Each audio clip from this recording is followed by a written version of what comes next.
Be retarded and quit your job. Or retardmaxxing. Everyone thinks I'm retarded. All right. Being retarded is your only hope in this world. That I do feel this one. Let me watch a few minutes of it for the culture.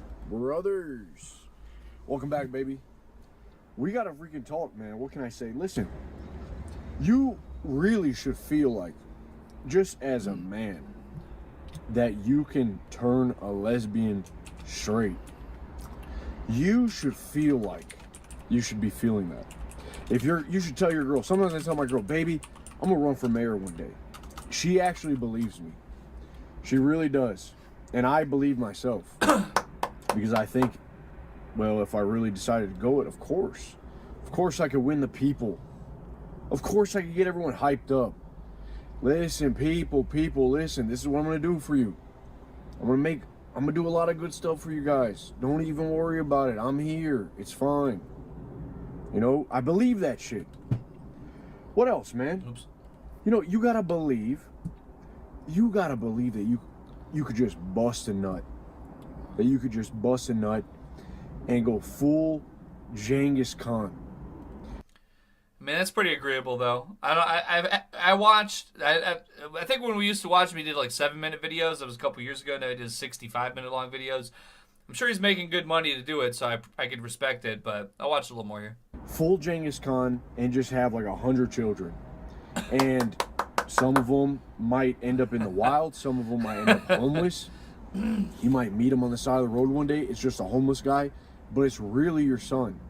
Imagine. I mean, I did say this over 8 years ago at this point, and considering he uploaded this, it says just 3 months ago now. Probably just about 8 years ago, I was saying these things. So, I mean, all I'm gonna say is, if you want to know if you want to know what to say 8 years from now, you're watching me right now. Okay, you're watching me this minute, and now you're fucking future proof for the next 8 years of dialogue of the discourse, because I have 8 years ahead of what is trending. So welcome to the party. But seriously, what I'm saying is, you don't even need to truly like have this pseudo confidence. That's not what I'm saying. I'm saying this is an innate sort of feeling inside of man, good or bad. I'm not saying it's good or bad, but it's a feeling. Like, for instance, the idea of marriage should almost make you go, oof. You know, I mean, there's so many beautiful girls out there. To get married to one?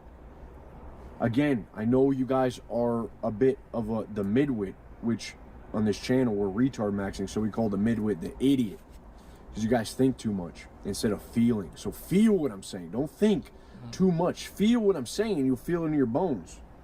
But the idea of marriage should almost make you, as a high test kind of guy, just kind of, oh, really? I gotta give up on all of these beautiful Latinas? Yeah, he's might be a little bit of pandering in here, perhaps. I gotta give up on all of this It kind of reminds me of a drug addict I know. amazing women out there, and it should almost irk you a little bit.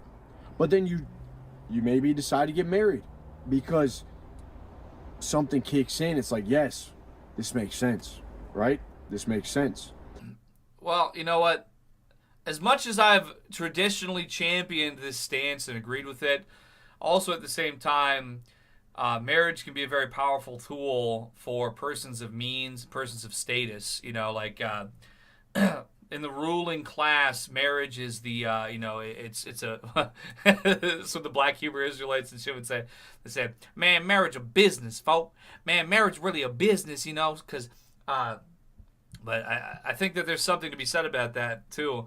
Is that, yeah, if you're fucking you're out here, you're flipping burgers at McDonald's, you marry that beautiful triple colored hair, head to toe, Reddit and Tumblr tattoos, that has trouble breathing, IBS, anxiety or whatever, it's iffy. It's iffy. When you're a person, When you're Ivanka Trump and you need to marry Shlomo Goldberg Steinowitz to tie in the power structure of the future, and so on and so forth. It's there's moves being made there. Egg, you cannot make me hate women more than I already do. Well, if I did, it would be a brutal black pill. But I don't know. I just want to say one thing. I'm not really trying to hate on this guy. This one's not really landing for me, maybe as much as it could. I'm kind of finicky. It's late. I'm ornery. I'm cranky. Like I said, I only slept a couple hours. It is what it is. But the barbarian maxers who I've known, there's people out there who they're the colonizers. They're the barbarian maxers. They say they're doing these things. And what I typically see realistically in these circumstances is a guy who, with all due respect, is maybe 5'4" and he goes to Thailand and he picks up some woman out of the street and buys her parents a $10,000 house to live in.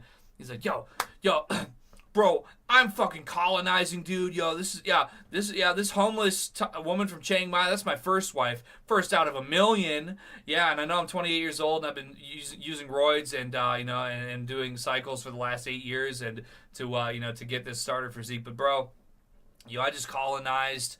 I'm about to colonize some more, bro. And then you just never hear from these people ever again. It's like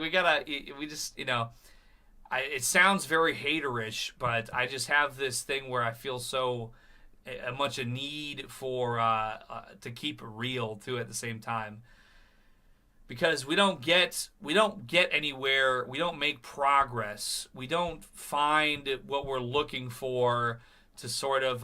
That's the thing that I always say. Speaking of fitness, they would say. With a man would see Arnold Schwarzenegger and say, okay, that's where I need to achieve. I need to achieve that. And a woman would see, I don't know, who's a Kardashian? A woman would see Jessica Simpson and say, you know what, I'm right here.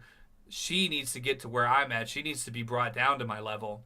That's something that they would just always say, back in the day, like a man sees this great success and he sees that's where I need to achieve, and a woman sees a great success and says, oh, that's unrealistic. Everybody needs to be where I'm at. I need to be the top. Bring the top of the mountain to my level, right?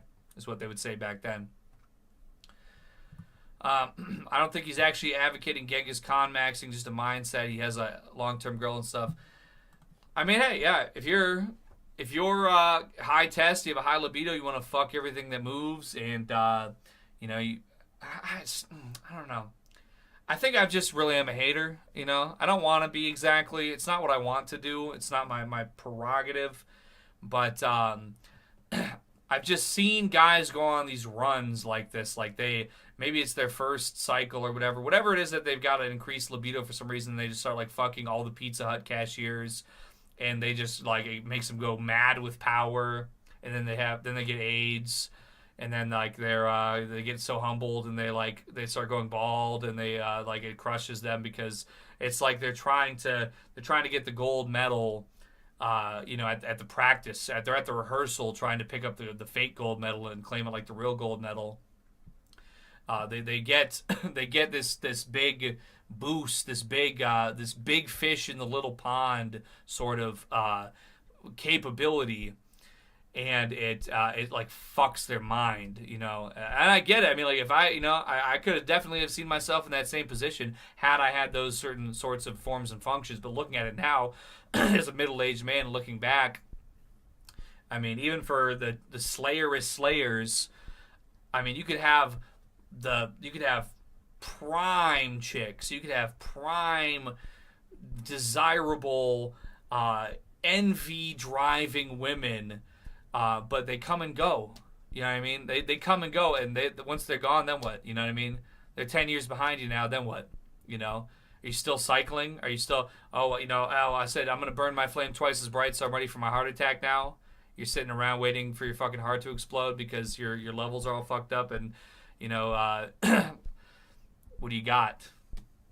So it's probably hatering. It probably is truly hatering, but just from my old head perspective, it's just it all comes very empty to me, because when I was younger and I was that age, it was like that. I was sitting there and I was like, oh my gosh, I was getting run over again and again. I was getting mistreated again and again. Oh, you're a fucking incel freak. You're a mutant freak. Get the fuck away from us. We're all going to fuck the Pizza Hut cashier, and you can't, because you're ugly and you're fucking uglier than everybody in town. So we're all going to fuck the Pizza Hut cashier. You can't do it. You're a loser. We hate you. And then you feel so bad. You feel so lesser than, and you feel so underachieving. Eggy, if you can hear me, you were right about everything. Anonymous sent $1. Thank you, Anonymous. We'll check that out. But then now I'm going to be 35 years old, and the Pizza Hut cashier died of a fentanyl overdose. I'm out here now. It's just, I don't know, man. Life is so much more than a whore. It's a bitch. Life's a bitch. But there's life beyond the bending over the Pizza Hut cashier and letting her rolls and folds expand all over the fucking pizza crust rolling rack. Her amber waves of obesity while washing over all the rolling pins while you're over there, and you got your hands up like this, like, oh my god, I'm Chad. I'm fucking Chad. Yes. When you're 20 years old, it's everything you could ever have dreamed of. It's literally every dream come true. When you're 40 years old, you know what? It's a little bit. Doesn't really fit the bill anymore so much. Because Liquid Sword said, falling in love and having the experience of it is worth it, though. Some people never get to do it. I do believe in afterlife, and she still loves me. Never give up, even if it hurts. I'll admit I'm a bit cynical in that regard. I am more of I'm a bit more of a functional relationship person, because you don't want somebody that there's no compatibility with. But at the same time, we all have to get up. We all got to wipe our own ass. We all got to, be able to cook a meal and wash and do certain things, And when you're in a relationship, I mean, that's what it is. I mean, you're entering, like, it is a business partnership, even besides what those African influencers told me. I mean, it is. It's you're linking up. We're linking up. We are better as a team than singular. That's important. And what I'm saying, we do what we do. We impact each other, and we have a presence in each other's lives that is an enhancement versus a detriment. That's what it's all about. You know what I'm saying? That's why I like fucking hot bitches. It's cool. I mean, that's not even love there. That's just that's what I'm saying. It's not what it's all cracked up to be. But finding somebody who you can catch the vibe with, and somebody who has some common sense. That's what it's all about. All right, back to it.